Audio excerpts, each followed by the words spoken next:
شروع اللہ کا نام لے کر جو بڑا مہربان نہایت رحم والا ہے۔ نون، قلم کی اور جو کچھ لکھنے والے لکھتے ہیں اس کی قسم کہ اے پیغمبر صلی اللہ علیہ وآلہ وسلم، تم اپنے پروردگار کے فضل سے دیوانے نہیں ہو، اور بے شک تمہارے لیے بے انتہا اجر ہے، اور یقیناً تم اخلاق کے اعلی مرتبے پر ہو۔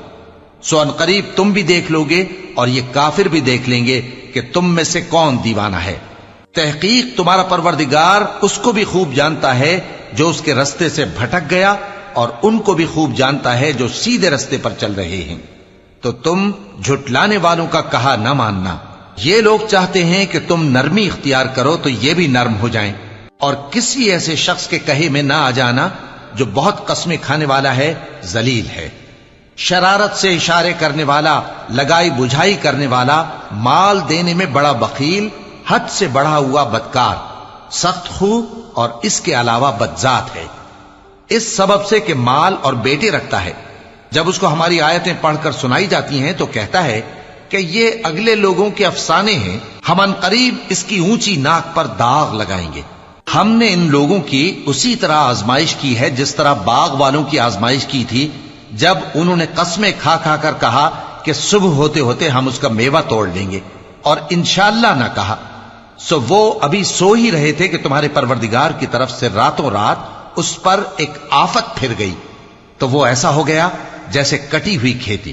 پھر جب صبح ہوئی تو وہ لوگ ایک دوسرے کو پکارنے لگے کہ اگر تم کو کاٹنا ہے تو اپنی کھیتی پر سویرے ہی جا پہنچو۔ سو وہ چل پڑے اور آپس میں چپ کے کہتے جاتے تھے کہ آج وہاں تمہارے پاس کوئی فقیر نہ آنے پائے، اور کوشش کے ساتھ سویرے ہی جا پہنچے، گویا پیداوار پر قادر ہیں۔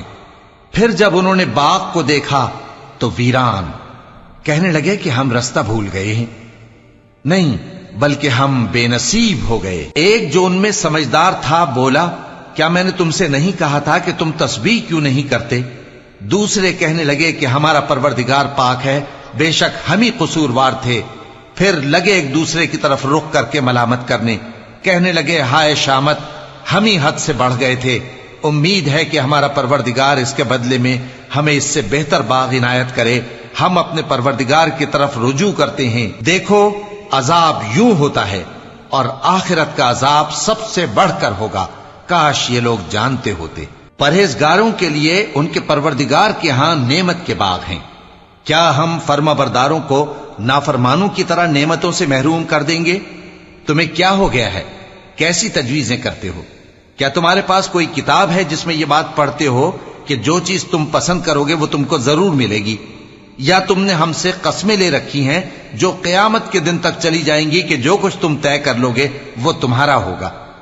ان سے پوچھو کہ ان میں سے کون اس کا ذمہ لیتا ہے؟ کیا اس قول میں ان کے کچھ شریک ہیں؟ اگر یہ سچے ہیں تو اپنے شریکوں کو لے آئیں۔ جس دن پنڈلی سے کپڑا اٹھا دیا جائے گا اور کفار سجدے کے لیے بلائے جائیں گے، پھر وہ سجدہ نہ کر سکیں گے، ان کی آنکھیں جھکی ہوئی ہوں گی اور ان پر ذلت چھا رہی ہوگی، حالانکہ پہلے اس وقت سجدے کے لیے بلائے جاتے تھے جبکہ وہ صحیح و سالم تھے۔ سو مجھ کو اس کلام کے جھٹلانے والوں سے سمجھ لینے دو، ہم ان کو آہستہ آہستہ ایسے طریق سے پکڑیں گے کہ ان کو خبر بھی نہ ہوگی، اور میں ان کو مہلت دیے جاتا ہوں، میرا داؤں بڑا مضبوط ہے۔ اے نبی، کیا تم ان سے کچھ معاوضہ مانگتے ہو کہ ان پر تاوان کا بوجھ پڑ رہا ہے، یا ان کے پاس غیب کی خبر ہے کہ اسے لکھتے جاتے ہیں؟ سو اپنے پروردگار کے فیصلے کا انتظار کیے رہو، اور مچھلی کا لقمہ ہونے والے یونس کی طرح نہ ہونا کہ انہوں نے اپنے رب کو پکارا جبکہ وہ دل ہی دل میں گھٹ رہے تھے۔ اگر ان کے پروردگار کی مہربانی ان کو نہ سنبھال لیتی تو وہ چٹیل میدان میں ڈال دیے جاتے مذموم حالت میں۔